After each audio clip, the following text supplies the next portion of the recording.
Chers internautes et téléspectateurs de Kivu Morning Post, partout où vous nous captez, nous vous disons bonjour et bienvenue à suivre l'émission Table d'Histoire. Table d'Histoire, c'est un rendez-vous hebdomadaire de votre chaîne en ligne. Ici, nous parlons des questions qui ont attrait à l'histoire. Et aujourd'hui, nous allons parler de l'accession de la République démocratique du Congo à sa souveraineté tant nationale qu'internationale. Aujourd'hui, nous parlons de l'accession de la RDC à l'indépendance. Et pour la première partie, chers téléspectateurs, internautes, nous allons parler des circonstances dans lesquelles la République démocratique du Congo a accédé à son indépendance. À la présentation, je suis M. Prosper Heri Ngorora. Alors je vous souhaite bonnes conditions d'écoute et surtout, vous allez apprécier. Et toutes les puissances coloniales à l'époque étaient des puissances européennes. Ici au Congo déjà depuis 1951, Edmond Zenzalando a ainsi créé ce qui deviendra les premiers partis politiques congolais, c'est-à-dire l'Abaco, Joseph Kasavubu être élu, le tout premier bourgmestre du Congo, va prononcer un discours qui demeurera célèbre ici au Congo en disant que l'indépendance n'est pas un cadeau de la Belgique, mais un droit inaliénable.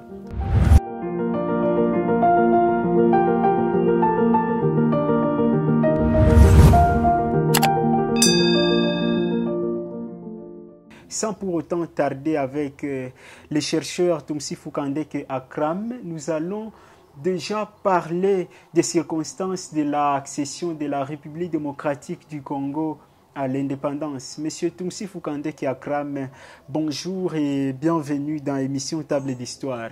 Bonjour Prosper. Vous pouvez commencer directement par nous dire dans quelles circonstances la République démocratique du Congo accède-t-elle à sa souveraineté tant nationale qu'internationale? Oui, c'était je dirais, dans un double contexte. Et un double contexte étant favorable aux indépendances à l'époque. Il y a d'abord le contexte international, mais il y a aussi le contexte local.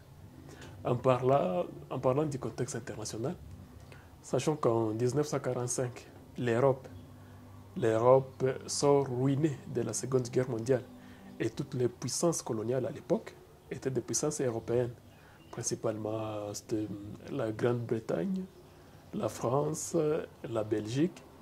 La Belgique, même si elle s'en est sortie un pays pas du tout endetté durant cette guerre, elle a quand même subi la guerre de plein fouet. Alors, ces puissances-là européennes n'ont plus vraiment les moyens de tenir leurs colonies depuis longtemps. Par exemple, la France va subir en Indochine une défaite cuisante en 1954. Il y a la Grande-Bretagne qui va donner son indépendance à l'Inde en 1947, voilà. Et puis, à certains pays africains comme le Ghana, qui va être le premier pays indépendant de l'Afrique noire, et bien d'autres. Alors, et la France aussi va céder la Tunisie. Et elle est en pleine guerre aussi, pleine guerre d'indépendance en Algérie. Voilà, donc les pays européens n'ont plus vraiment des moyens pour tenir à long terme leurs colonies. Alors, il y a aussi des pays qui sont sortis comme les grands gagnants de cette Seconde Guerre mondiale. Il y a d'un côté les États-Unis d'Amérique qui s'en sortent comme les maîtres du bloc capitaliste, c'est-à-dire du bloc occidental. Et il y a d'un autre côté l'URSS qui crée le bloc communiste qu'on appelait à l'époque le bloc oriental.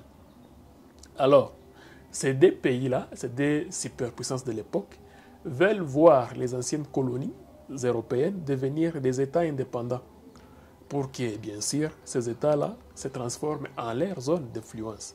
Donc, ces deux pays, les États-Unis et d'un côté et l'Union soviétique de l'autre côté, encouragent les mouvements indépendantistes. Donc, chacun espéra qu'une fois tel pays devenu indépendant, fera partie de mon camp, donc de ma zone d'influence. Ça, c'est le contexte international qui vraiment augure les indépendances prochaines des pays africains. Et De Gaulle qui arrive au pouvoir en France n'est pas dupe, donc n'est pas dupe et n'est pas trop idéaliste, il sait que d'un moment à un autre, on devra rendre aux pays africains leurs indépendances. Et il circule d'ailleurs en Afrique noire, il part en Guinée, au Sénégal, et à Brazzaville, il propose aux pays africains les indépendances tout en restant sous le contrôle sous-marin de la France. La Guinée de Sékou Touré va réfuter un peu son offre.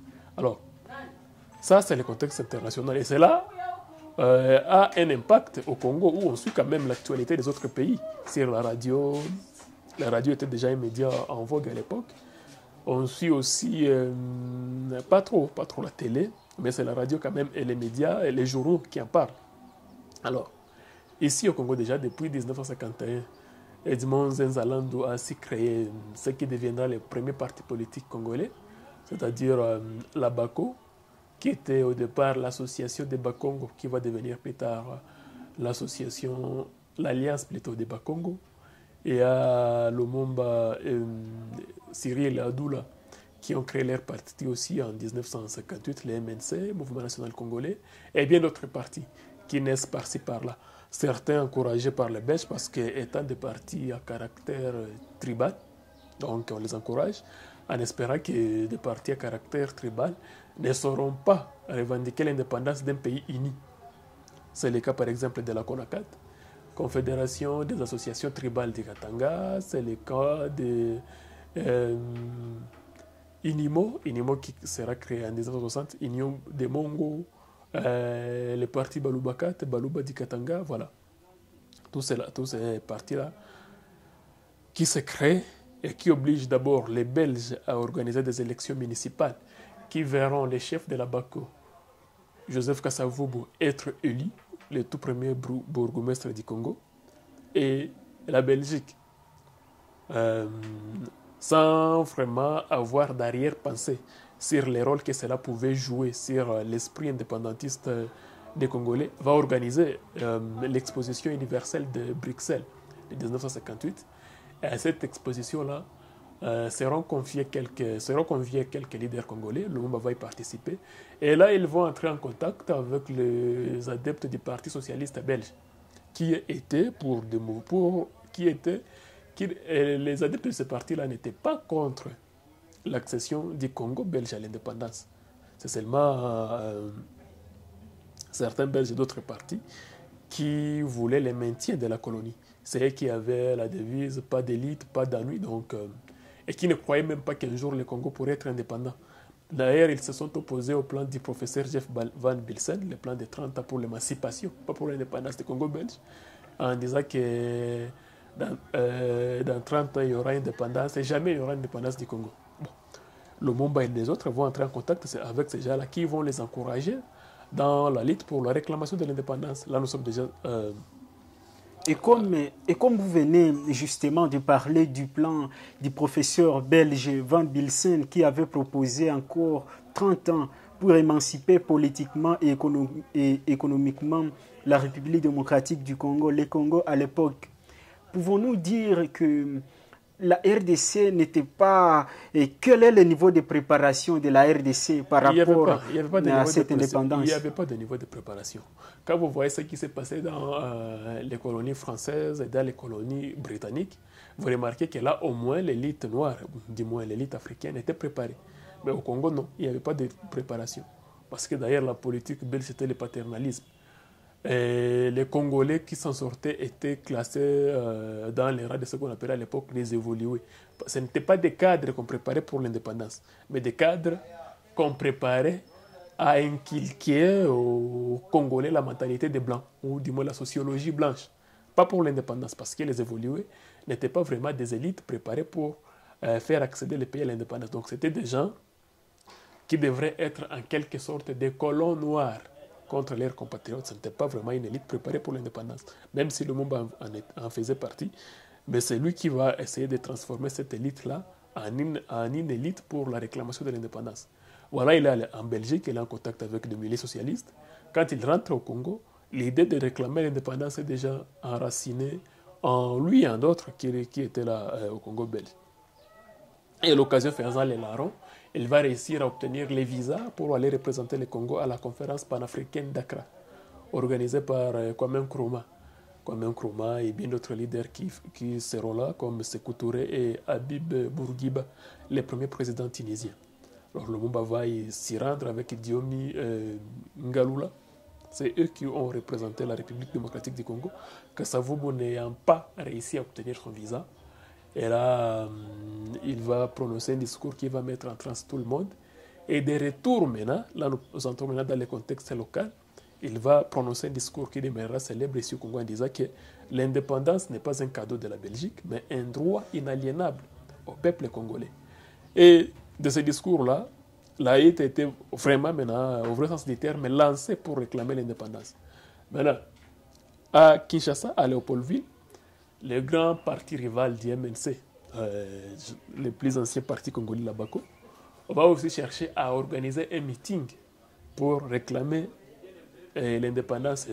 Dis-moi aussi, vous avez dit qu'on devrait parler des individualités, mais aussi en quelque sorte en lutte de positionnement contre Patrice Emery Lumumba pour ne pas les laisser être les seuls qui réclament l'indépendance. C'est ainsi que la BACO va convoquer son meeting un certain 4 janvier 1959. Malheureusement pour la BACO, le meeting va être interdit. Malheureusement ou heureusement, je ne sais pas, le meeting va être interdit. Cette interdiction va être quelque chose de positif parce qu'elle va coïncider avec un mauvais arbitrage des matchs du côté du stade Tata Raphaël, un match qui opposait une équipe congolaise contre une équipe de colons, une équipe soutenue par les colons. Et les supporters congolais vont se fâcher, ils vont se rencontrer avec les militants de la BACO et aussi vexés et fâchés par l'interdiction de leur manifestation, de leur meeting. Et ensemble, ils vont déclencher ce qu'on appelle les émeutes du 4 janvier 1959. Et nous célébrons jusqu'aujourd'hui ces émeutiers sous le nom des martyrs de l'indépendance. Alors, ça va durer pendant 5 jours. Les émeutes vont durer pendant 5 jours. Elles avaient touché même Goma, même la ville de Goma à l'époque. Bon, on en reparlera. Alors, cela va faire montrer aux Belges que les sentiments, les soucis de voir un Congo indépendant étaient forts dans les chefs des Congolais, même si les Belges ne voulaient pas l'admettre. Et cela va pousser le roi des Belges, Baudouin Ier, a prononcé son fameux discours dans lequel il accepte d'accompagner le Congo vers l'indépendance, mais pas dans une précipitation irresponsable, ni dans des atermoiements futiles. Ce sont ces mots, ce sont les mots du roi des Belges. Alors, comment préparer maintenant les Congolais, le Congo et les Congolais accèdent à l'indépendance? Les Belges vont s'y mettre. Ils vont envoyer ici un ministre là, qui est en quelque sorte le ministre des colonies, pour préparer en concertation avec les leaders congolais une table ronde qui devrait avoir lieu en Belgique. Malheureusement, en octobre, Lumumba sera d'abord arrêté et emprisonné des côtés de Stanleyville, Kisangani. Cependant, les trains étaient déjà en marche et la conférence de la table ronde sera convoquée à Bruxelles du 20 janvier au 20 février 1960. Quand tous les leaders congolais arrivent, ils réclament consensuellement et à l'unanimité la présence de Patrice Emery Lumumba. C'est-à-dire, 3 jours plus tard, après le début des travaux de la table ronde, Lumumba va être libéré précipitamment de Kisangani. Il va être mis dans un avion pour aller à Bruxelles et prendre part aux travaux de la table ronde. Arrivé là-bas, et bien sûr, il va participer à ces travaux avec d'autres leaders congolais qui étaient là, comme Kasavubu qui était déjà, comme Bomboko, Justin Marie qui était, comme Bolikango, le leader du PNP, Parti national du progrès. Non, Kasavubu, Bolikango était du Puna, Parti pour l'unité nationale. Le PNP, c'était le parti de Delvaux, Albert Delvaux, que les Congolais tenaient en dérision en disant parti des nègres payés. Mais c'était en réalité le Parti national du progrès.